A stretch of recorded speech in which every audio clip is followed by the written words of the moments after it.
ব্যবসা বাণিজ্য, কনস্ট্রাকশনের ব্যবসা আছে, ম্যান পাওয়ারের ব্যবসা আছে, গার্মেন্টসের ব্যবসা আছে। আমি রাজনীতি জীবনে ছাত্রদল, যুবদল, পৌর বিএনপি, জেলা বিএনপির দায়িত্ব নিয়েছি।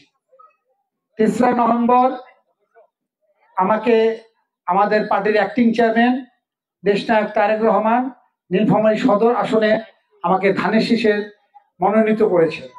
আমি আপনাদের মনোনীত হতে চাই, এই কারণে আমি আপনাদের কাছে এসেছি। আমি আসার পরে দেখেন যে আপনাদের কাছে একটা হ্যান্ডবিল আমি পৌঁছে দিয়েছি।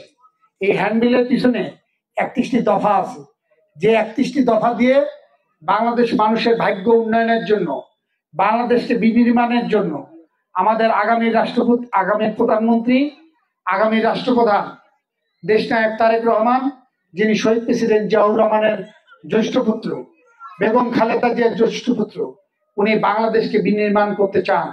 আপনাদের ভাগ্য পরিবর্তন করার জন্য উনি লন্ডনে বসে আপনাদের জন্য দীর্ঘদিন চিন্তা ভাবনা করে এই 31 দফার আলোকে বাংলাদেশকে সাজাতে চান। আমি এই 31 দফার, যদি উনি বাংলাদেশের প্রধানমন্ত্রী হয়, ইনশাল্লাহ উনি হবেই। আর আমরা যদি ধানের শীষ নিয়ে এখান থেকে ওই মহান সংসদে যেতে পারি, আমার প্রধানমন্ত্রী আপনাদের মাঝে হ্যান্ডবিল দিতে বলেছে, আমি আপনাদেরকে হ্যান্ডবিল দিয়েছি। আমার প্রধানমন্ত্রীর কাছ থেকে এই 31 দফা আমি আপনাদের কাছে এনে দিতে পারবো না? অবশ্যই ইনশাল্লাহ আমি পারবো।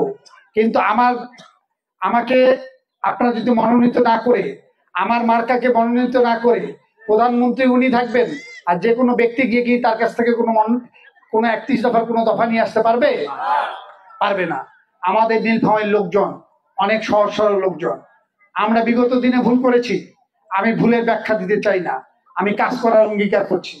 আমাদের 31 দফা 26 দফাতে প্রতিটি পরিবার, এখানে একটা পরিবার, মায়েরা বোনেরা সকলে এসেছে, প্রতিটি পরিবারের জন্য আমাদের পার্টির অ্যাক্টিং চেয়ারম্যান তারেক রহমান আপনাদেরকে প্রতিটি পরিবারের জন্য একটি করে, বিশেষ করে মায়েদের জন্য, বোনেদের জন্য একটি করে ফ্যামিলি কার্ড দিয়েছেন। ফ্যামিলি কার্ড সম্পর্কে জানতে চান? ফ্যামিলি কার্ডটা কি? ফ্যামিলি কার্ড হলো এমন একটি কার্ড যে আপনি চাকরি করেন, চাকরি করলে প্রতি মাসে আপনি বেতন পাবেন। সে বেতনের পরিমাণ সেই চাকরি করার ক্ষেত্রেই তো বেতনের পরিমাণ থাকে। কিন্তু আমাদের এই ফ্যামিলি কার্ড আপনার প্রতিটি ঘরে ঘরে আমরা আপনাদের পৌঁছে দিব। সেই পৌঁছে দেওয়ার ফ্যামিলি কার্ডে আপনি পাবেন প্রতি মাসে একটা ভাতা। সে ভাতার পরিমাণ 7,000 টাকা থেকে তার ঊর্ধ্বে হতে পারে। এটা আমাদের আগামী রাষ্ট্রনায়ক তারেক রহমান অঙ্গীকার করেছে। উনি অঙ্গীকার করেছেন আপনাদের স্বাস্থ্য সেবার জন্য, চিকিৎসা সেবার জন্য, আপনাদের বাচ্চাদের পড়াশোনার জন্য, আমাদের সারা বাংলাদেশের মানুষের ভাগ্য উন্নয়নের জন্য, আমাদের এই যে কৃষক ভাইরা যারা আমরা কৃষি কাজ করি, আমাদের অনেক সময় ফসল নষ্ট হয়ে যায়। কৃষি বিমা উনি তৈরি করেছেন, যে উনি ক্ষমতায় আসলে, আমরা বাংলাদেশ জাতীয়তাবাদী দল বিএনপি ক্ষমতায় আসলে উনি যখন প্রধানমন্ত্রী হবে, কৃষি বিমা উনি চালু করবেন। ক্ষুদ্র মাঝারি ধরনের সকল শিল্পের জন্য শিল্প বিমা চালু করবেন। উনি অনেকগুলা দফা নিয়ে আপনাদের কাছে আমাদেরকে দাঁড় করিয়ে দিয়েছেন, আমরা যাতে আপনাদের হয়ে কাজ করতে পারি। এখানে দেখেন যে আমরা অনেককেই চিনি না, অনেকে আমাকে চিনে না। আমরা আজকে নির্বাচনের মাঠে আছি, কিন্তু এই জিনিসটা উনি যে সারা বাংলাদেশের মানুষকে দিবেন, উনি তো আমাদের মাধ্যমেই দিবেন। আমরা আপনাদের প্রতিটি ঘরে ঘরে পৌঁছে দেওয়ার তো অঙ্গীকার আমরাই করছি।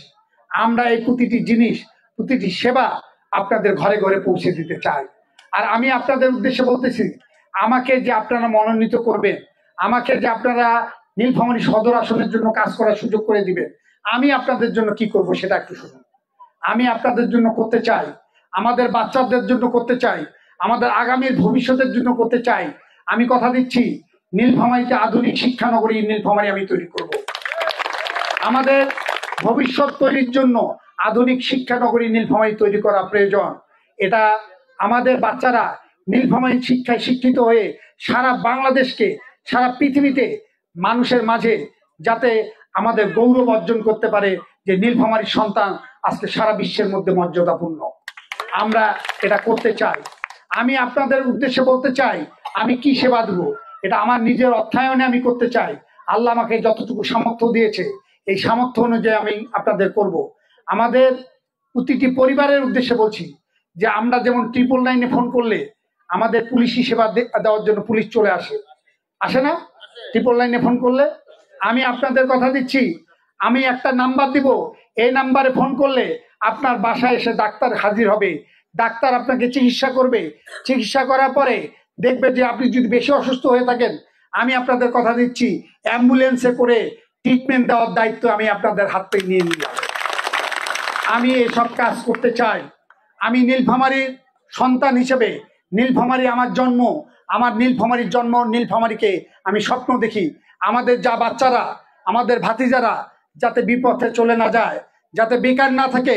আমি এই বাচ্চাদের জন্য, এই ভাতিজাদের জন্য, আমাদের সন্তানদের জন্য আমরা কারিগরি শিক্ষায় শিক্ষিত করে তাদেরকে জাপান, কোরিয়া, সিঙ্গাপুর, বিভিন্ন দেশে, মিডল ইস্টে বিভিন্ন দেশে আমরা স্বল্প খরচে পাঠাতে পারবো। এই প্রক্রিয়া আমি করব, কথা দিলাম। এটার লাইসেন্স আমার নিজেরই আছে। আমি এই কাজগুলো করতে চাই। আমাদের নীলফামারীতে আপনারা জানেন 1000 শয্যা বিশিষ্ট একটা হাসপাতাল ইতিমধ্যে চায়না চালু করেছে। এই 1000 শয্যা হাসপাতাল কিন্তু আমাদের এই আন্দোলনের ফসল। আমরা এই আন্দোলন করেছি মাঠে, আজকে এটা সুফল নীলফামারীবাসী পাবে, আপনারা পাবেন। আমাদের নীলফামারী ইপিজেডে এখানে অনেকের সন্তান আছে যারা ইপিজেডে চাকরি করে। আমাদের ইপিজেডে 35 থেকে 40 হাজার শ্রমিক আছে। এই ইপিজেড আরো 2 গুণ বৃদ্ধি করা হবে। আমরা এই ইপিজেডে বৃদ্ধির কাজে আমরা নিজেরাই সহযোগিতা করছি, আমরা কাজ করছি, আপনাদেরকে কথা দিচ্ছি আমরা এই সব কাজ করব। আমরা শুধুমাত্র কথা দিচ্ছি, আশ্বাস দিচ্ছি তা না, আমরা কাজ করে বিশ্বাস করতে চাই। আপনারা এতদিন ধরে 12টা সংসদ নির্বাচনে আপনারা ভোট দিয়েছেন, আপনাদের ভাগ্য কতটুকু পরিবর্তন হয়েছে, আমাদের চৌরাবাসীর কতটুকু উন্নয়ন হয়েছে আপনারা কিন্তু চিন্তা করেননি। আমি বিশ্বাস করি আমরা বাংলাদেশের সন্তান হিসেবে, আমার নীলফামারীর সন্তান হিসেবে, আমরা বাংলাদেশের স্বাধীনতার পক্ষে শক্তি সন্তান হিসেবে আপনাদেরকে জানিয়ে দিতে চাই। আমাদের মা বোনেরা, আপনাদের উদ্দেশ্যে বলতে চাই, একটা মার্কা, যে মার্কার লোক এখন আমাদের প্রতিটি ঘরে ঘরে এসে বিভিন্নভাবে ছল চাতুরি করছে, আমাদেরকে অনেককে, আমরা যেহেতু রাহানের শীষ প্রতীক নিয়ে নির্বাচন করছি, আমরা আন্দোলন সংগ্রামে ছিলাম এতদিন ধরে, আপনাদের মাঝে আমরা আন্দোলনের কথা বলেছি। একটা ফ্যাসিস্ট সরকারকে আমরা আন্দোলনের মাধ্যমে হটিয়ে দেওয়ার চেষ্টা করেছি, হটিয়ে দিয়েছি ইনশাল্লাহ। জুলাই আগস্টে আন্দোলনের মাধ্যমে আমরা তখন রাজপথে ছিলাম, কিন্তু একটা মার্কার লোক তারা কিন্তু রাজপথে ছিল না, তাদেরকে দেখা যায় নাই। তারা আপনাদের মা বোনদের মাঝে ঢুকে এখন বিভিন্ন রকম কথা বলে, তাদেরকে ভোট দিলে নাকি জান্নাত পাওয়া যায়, বিভিন্ন বিভিন্ন রকম কথা বলে। এই কথাগুলা বলা কি ঠিক? জান্নাত জাহান্নাম দেওয়ার মালিক আল্লাহ। আমরা আপনাদেরকে বললাম যে আমাদেরকে ভোট দিলে আমরা জান্নাত দিতে পারবো, আমরা দিতে পারবো না। আমরা এটা দেওয়ার মতো আমরা না, আমরা কাজ করতে চাই আপনাদের ভাগ্য উন্নয়নের জন্য, আপনাদের সন্তানের জন্য, আমাদের ভবিষ্যতের জন্য। আমরা নীলফামারীকে কিভাবে সুন্দর নীলফামারী সাজাবো, যে নীলফামারীতে আপনি পরিচয় বহন করবেন যে হ্যাঁ আমার নীলফামারী একটা সুন্দর নীলফামারী, এখানে কোনো অন্যায় হতে দেয় না। আমি আপনাদের সকলের উদ্দেশ্যে বলতে চাই, আমি এই আপনাদের চওড়া বড়গাছাতে কোনো রকম কোনো ব্যক্তি অন্যায় করতে পারবে না, আমি কথা দিচ্ছি আপনাদের উদ্দেশ্যে। এখানে কোনো অন্যায়কারীরা থাকতে দিব না ইনশাল্লাহ। কেউ যদি অন্যায় করতে চায় তার জায়গা চওড়া বড়গাছায় হবে না। আমি এভাবে কাজ করতে চাই। আমি আপনাদের জান্নাত জাহান্নামে দেওয়ার মালিক আল্লাহ। ভালো কর্ম করবেন, কুরআন হাদিসের আলোকে চলবেন, আপনাকে অবশ্যই আল্লাহ পুরস্কৃত করবে। কিন্তু আমরা দল হিসেবে আমরা নীলফামারীকে, বাংলাদেশকে বিনির্মাণ করব, বাংলাদেশের মানুষের ভাগ্যের জন্য কাজ করব, চাকরি সেবা দিব, ভাতা দিব, নারীদের উন্নয়নের জন্য কাজ করব। আমরা নীলফামারীকে আপনাদের আধুনিক চিকিৎসা চিকিৎসিত করব। আমরা বলছি আধুনিক নীলফামারী করব। আমরা আপনাদেরকে স্বপ্ন দেখাচ্ছি, এটা বাস্তবায়ন করব। আপনার মূল্যবান ভোট, আজকে 3 মাসের জন্য আমি আসি নাই, আমি জেলা বিএনপি সদস্য আছি। আমি 3 মাসের জন্য আপনাদেরকে কথা দিচ্ছি। তারপর কি আমাকে আপনার কাছে আসতে হবে না? আপনাদের সকলের কাছে আসতে হবে না? তখন কি আমার কথা যদি মিথ্যা হয়, তখন যদি আমার কথা মিথ্যা হয়, তখন কি আপনারা বলবেন না যে এই ব্যক্তি মিথ্যাবাদী, আমাদের আশ্বাস দিয়েছে, কথা দিয়েছে কিন্তু কাজ করে নাই? বলবেন না? আমার দল ধানের শেষ, তখন কি আপনাদের কাছে ভোট দিতে পারবে? আমি আপনাদের উদ্দেশ্যে বলতে চাই, আমার দলের যে প্রতিষ্ঠাতা শহীদ রাষ্ট্রপতি জিয়াউর রহমান, যিনি দেশের জন্য জীবন দিয়েছেন, যিনি যার মাধ্যমে এদেশের স্বাধীনতা সৃষ্টি হয়েছে, আমার দলকে গঠন করেছেন আপনাদের ভাগ্য উন্নয়নের জন্য। আমার নেত্রী, দেশ নেত্রী বেগম খালেদা জিয়া, আপসীর নেত্রী, তা আপনারা সকলেই জানেন, তার সন্তানদেরকে উনি দেশকে এমন ভাবে ভালোবাসেন, আপনাদেরকে এমন ভাবে ভালোবাসেন, তার জায়গা তাকে এই ফ্যাসিস্ট হাসিনা সরকার তাকে পাঠানোর জন্য, আমাদের 11 সরকার যখন ছিল তাকে দেশের বাইরে পাঠানোর জন্য বহু ষড়যন্ত্র করেছে, কিন্তু আপনাদের ছেড়ে কখনো কি উনি পালিয়ে গেছেন? উনি আজকে অসুস্থ অবস্থায় রয়েছেন। আপনাদের খেদমত করে উনি কি আপনাদের মাঝে কোনো অন্যায় করেছে? বিএনপি কোনো অন্যায়কারী দল? সুতরাং কেন আপনাদের রায় আমি পাবো না? কেন আমি আপনাদের সেবা করতে পারবো না? আমার তারেক রহমান আপনাদের জন্য আজকে যে 31 দফা দিয়েছেন, মহিলাদের জন্য সর্বোচ্চ অগ্রাধিকার দিয়েছেন, আমাদের ভাইদের জন্য 31 দফা দিয়েছেন, আমরা সেবা দেওয়ার কথা চিন্তা করছি, সেই সভা আপনাদের ঘরে ঘরে পৌঁছে দেবো। আপনি আমাকে চিনেন বা না চিনেন, আমাকে আপনারা মনোনীত করেছে, আপনার ধানের শীষে ভর্তি দিবেন, আমি আপনার ঘরে গিয়ে সেবা দেবো, আমি কথা দিচ্ছি। আমাদের তারেক রহমান কি আপনাকে মিথ্যা কথা বলেছে? উনি সেবা দেওয়ার কথা বলেছে। আমরা কি অন্যায় কোনো কথা বলছি? কেন ধানের শীষকে আপনারা একবার সুযোগ দিবেন না? নীলফামারী মানুষের জন্য, আপনার পরিবর্তনের জন্য, ভাগ্যের পরিবর্তনের জন্য, আপনার সন্তান তার ভবিষ্যতের কথা চিন্তা আপনি কেন করবেন না? আপনার জন্য কি নীলফামারীর প্রতি ভালোবাসা জাগে না? নীলফামারীর প্রতি কি আপনার কি দায়িত্ব নাই? আপনার এই মূল্যবান ভোটটি কি আপনি কেন কোন মার্কার লোককে দিতে চান? সেই লোকটি কি করেছে? যারা স্বাধীনতাকে, আজকে আমি স্বাধীনভাবে কথা বলছি, যারা বাংলাদেশের স্বাধীনতা নিয়ে, যারা বাংলাদেশের মানুষকে নিয়ে, যারা বাংলাদেশের রক্ত নিয়ে এই বাংলাদেশের সৃষ্টির পিছনে যারা বাংলাদেশের বিপক্ষে গিয়ে দাঁড়িয়েছে, তাদের পক্ষে কেন আপনারা দাঁড়াতে চান?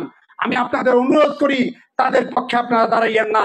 যারা বাংলাদেশকে ভালোবাসে নেই, যারা পাক বাহিনীর হাতে, পাক সেনাদের হাতে আপনাকে আমাকে 30 লক্ষ শহীদের বিনিময়ে এই বাংলাদেশের স্বাধীনতা অর্জিত হয়েছে, এই বাংলাদেশকে নিয়ে যারা চিনিমিনি করেছে, তাদের পক্ষে আপনারা হবেন না। আল্লাহ আপনাদেরকে তাদের পক্ষে হলে তাদের যে গুনাহ, সেই গুনার হকদার আপনিও কিন্তু হয়ে যাবেন। আমি আপনাদের অনুরোধ করি, আপনারা গুনাহগার হবেন না। আমরা আপনাদের গুনাহগার হতে বলি না। আপনারা আমার বোন, ভাই, দাদা, আপনার আমার আপনার আমার বাবা, আপনার আমার ভাই, এই ভাইদের নিয়ে আমার এক পরিবার, এই পরিবারকে আমি ভালোবাসি। আমি নীলফামারীর সন্তান। আমি চোখ বন্ধ করলে আমার সাজানো গোছানো নীলফামারী দেখতে পাই, যে নীলফামারীতে কোনো অন্যায় থাকবে না। আপনি নির্দ্বিধায় আপনার এলাকায়, আপনি নির্দ্বিধায় আপনার পরিবারকে নিয়ে আপনি সব জায়গায় চলাফেরা করতে পারবেন। সারা বাংলাদেশের মানুষের কাছে গর্ব করে বলতে পারবেন, আসেন আমার নীলফামারীকে দেখে যান। আপনার 3 মাস পরিশ্রম করবেন, 3 মাস ধানের শীষের কথা বলবেন, আর আমি আপনাকে জবান দিলাম, আমি আপনাকে কথা দিলাম, ধানের শীষ বিজয় হলে আমি আপনার প্রতিটি বাড়ি বাড়ি খবর নিয়ে, আপনার যতদিন বেঁচে থাকবেন আমি আপনাদের খবর নিব, আমি আপনাদের কাজ করব, এই অঙ্গীকার আমি করলাম। সুতরাং বোনেরা, ভাইয়েরা, আমাদের ভাইরা অনেক সচেতন, আমাদের বোনরা অনেক ভোলা ভালা। আমি বোনদের উদ্দেশ্যে বলতে চাই, আপনাদেরকে কোরআন হাদিসের আলোকে আমি বুঝাতে পারবো না। আমি হজ করে এসেছি, আমি আল্লাহকে ভয় পাই, কোরআন হাদিসের আলোকে আমিও চলতে চাই, কিন্তু আমি বুঝাতে পারবো না তাদের মতো করে। তারা কি বলে আমি তো জানি না, তারা আপনাদের ঘরে গিয়ে কি বলে আমি তো জানি না, আমি এই ব্যাখ্যা দিতে পারবো না। আমি বলতে চাই, আপনার এলাকা, আপনার পরিবারকে আপনি ভালোবাসুন, আপনাকে আপনি ভালোবাসুন, আপনার সন্তানকে আপনি ভালোবাসুন। আপনি ভালোবাসলে আপনার দেশকে ভালোবাসা হবে, নিজেকে ভালোবাসলে নিজের দেশকে ভালোবাসা হবে। কিন্তু এই দেশের বিপক্ষে যারা গেছে, যারা আপনাকে অন্যায় কথা বলে, আমি একটা প্রোগ্রামে গিয়েছিলাম, দারুণ টেক্সটাইল মিলে, তারা বক্তব্য দিচ্ছিল, আমি শুনেছি, তারা বক্তব্য দিচ্ছে তাদের মার্কায় নাকি ভোট দিলে সমস্ত অন্যায় নাকি ন্যায় হয়ে যাবে, কোনো অন্যায় থাকবে না, সমস্ত অন্যায় নাকি মুছে যাবে, পাপ নাকি পূর্ণ হয়ে যাবে, সব নাকি পূর্ণ হয়ে যাবে। এটা কোনো কথা? অন্যায় করলে কোনো ন্যায় হয়ে যায়? অন্যায় তো অন্যায়, ন্যায় তো ন্যায়। এই কথাগুলো বুঝার কি আমাদের জ্ঞান হয় নাই? আমি আপনাদের করজোড়ে নিবেদন করি, একবার, আমরা বারবার সুযোগ চাই না, আপনারা আমাদেরকে খুঁজে দিবেন ইনশাল্লাহ। আমি কথা দিচ্ছি, একবার আমাদের ধানের শীষকে আপনারা ভোট দিয়ে, আপনাদের মূল্যবান ভোট দিয়ে, আপনাদের আমানত দায়িত্ব ভোট দিয়ে, আপনাদেরকে আল্লাহ যে সুযোগ দিয়েছে, সেই সুযোগটা একবার আপনি আমাদের প্রতি প্রয়োগ করুন, ধানের শীষকে জয়যুক্ত করুন। আর আমি আপনাদের কথা দিচ্ছি, আমি আপনাদের পাশে, আপনাদের যে কোনো বিপদে আপদে, আপনাদের সর্ব বিষয়ে আমার যা অঙ্গীকার সহ যা যা বলেছি, তারেক রহমানের 31 দফা সহ আমার যা অঙ্গীকার, সবকিছু আপনাদের ঘরে পৌঁছে দেওয়ার দায়িত্ব আমার। আমি কথা দিচ্ছি আপনাদের পাশে থাকবো। আমি আপনাদের পাশে থাকতে চাই, আমি আপনাদের সন্তান হিসেবে পাশে থাকতে চাই, ভাই হিসেবে পাশে থাকতে চাই, আপনাদের দাদা হিসেবে, চাচা হিসেবে পাশে থাকতে চাই। আমি আপনাদের সুযোগ চাই, আমি ভালোবাসতে চাই, এই ভালোবাসার ঐক্যকে নীলফামারীতে পরিণত করতে চাই। সকলের প্রতি আহ্বান, আবারও আহ্বান জানি, আপনাদের মূল্যবান ভোটটি নিয়ে, আপনারা এই ভোটটি নিয়ে ছিনিমিনি করবেন না।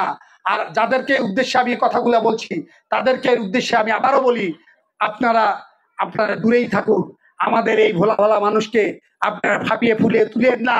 আপনারা বাংলাদেশের মানুষের যেমনি ভাবে বাংলাদেশকে স্বীকার করেন নাই, বাংলাদেশের মানুষকে তেমনি ভাবে এখনো পাশে আসার চেষ্টা করিয়েন না। এই আহ্বান জানিয়ে আপনাদের সকলের সুস্থতা কামনা করে, দীর্ঘায়ু কামনা করে, মঙ্গল কামনা করে আজকের মতো বক্তব্য শেষ করছি। আপনাদের দেখা হবে, কথা হবে, এই অঙ্গীকার করছি। আমার প্রতিটি কথার মাধ্যমে আপনারা যদি দুঃখ পেয়ে থাকেন, কষ্ট পেয়ে থাকেন, আমাকে মাফ করে দিবেন। আমি কাজ করতে চাই, আপনাদের পাশে থাকতে চাই। আমি পাশে থাকার অঙ্গীকার ব্যক্ত করে আমার বক্তব্য শেষ করছি। শহীদ জিয়া অমর হোক, খালেদা জিয়া জিন্দাবাদ, তারেক রহমান জিন্দাবাদ, আমাদের নীলফামারী জেলা বিএনপি জিন্দাবাদ। সকলকে ধন্যবাদ। চৌরাবাসী জিন্দাবাদ, জিন্দাবাদ, জিন্দাবাদ। আসসালামু আলাইকুম।